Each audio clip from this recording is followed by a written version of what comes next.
బంగ్లాదేశ్ రాజధాని ఢాకాలో మళ్లీ హింస చెలరేగింది. పోలీసులకు విద్యార్థులకు మధ్య ఈ ఘర్షణ చెలరేగింది. 32 మంది ఈ ఘర్షణలో మృతి చెందారు. వందలాది మందికి పైగా గాయాలయ్యాయి. ప్రధాని షేక్ హసీనా రాజీనామా చేయాలని విద్యార్థులు డిమాండ్ చేస్తూ రోడ్లపైకొచ్చారు. మంత్రుల ఇళ్లు, ప్రభుత్వ కార్యాలయాలకు నిప్పు పెట్టారు. దీంతో ఢాకాలో కర్ఫ్యూ విధించింది సైన్యం.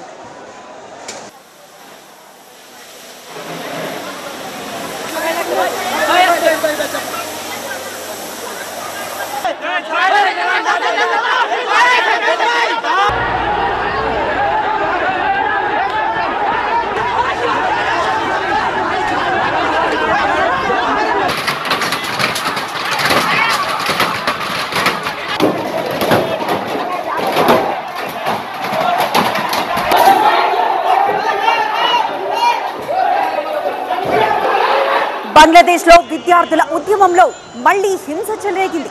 ప్రధాని షేక్ హసీనా ప్రభుత్వానికి వ్యతిరేకంగా ఆందోళన చేపట్టిన విద్యార్థులు మంత్రుల ఇళ్లు, ప్రభుత్వ కార్యాలయాలకు నిప్పు పెట్టారు. పలు వాహనాలను తగలబెట్టారు. తాజా ఘర్షణల్లో 32 మంది ప్రాణాలు కోల్పోయారు.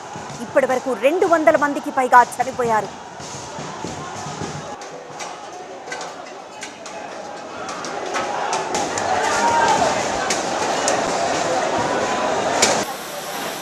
బంగ్లా అమరవీరుల కుటుంబాలకు రిజర్వేషన్లకు వ్యతిరేకంగా చేపట్టిన ఉద్యమం హింసాత్మకంగా మారింది. ప్రధాని షేక్ హసీనా వెంటనే తన పదవికి రాజీనామా చేయాలని విద్యార్థులు డిమాండ్ చేస్తున్నారు. తాజా అల్లర్లతో దేశవ్యాప్తంగా నిరవధిక కర్ఫ్యూ విధించారు. పలు చోట్ల అధికార పార్టీ కార్యకర్తలకు, విద్యార్థులకు మధ్య ఘర్షణలు చెలరేగాయి.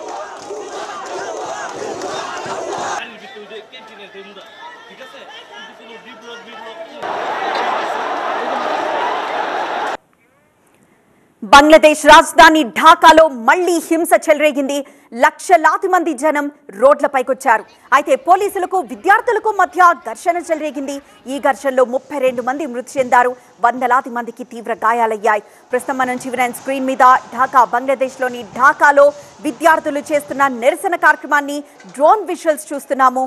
ఎంతమంది జనం జమకూడారో మనం చూస్తున్నాము. విద్యార్థి లోకం తరలి వచ్చింది. ప్రధాని షేక్ హసీనా వెంటనే రాజీనామా చేయాలంటూ విద్యార్థులు అక్కడ డిమాండ్ చేశారు. మంత్రుల ఇళ్లకి, ప్రభుత్వ కార్యాలయాలకు నిప్పు పెట్టారు. దీంతో ఢాకాలో కర్ఫ్యూ విధించింది సైన్యం. బంగ్లాదేశ్లో విద్యార్థుల ఉద్యమంలో మళ్లీ ఇలా హింస చెలరేగింది.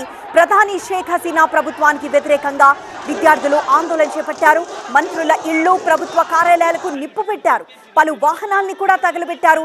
దీంతో సైన్యం రంగంలోకి దిగింది. ఈ ఘటనలో 32 మంది ప్రాణాలు కోల్పోయారు. ఇప్పటి వరకు 200 మందికి పైగా చనిపోయారు.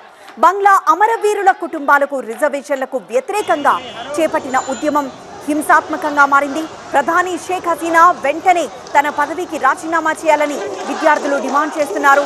తాజా అల్లర్లతో దేశవ్యాప్తంగా నిరవధిక కర్ఫ్యూ విధించారు. పలు చోట్ల అధికార పార్టీ కార్యకర్తలకు, విద్యార్థులకు మధ్య కూడా ఘర్షణలు చెలరేగాయి.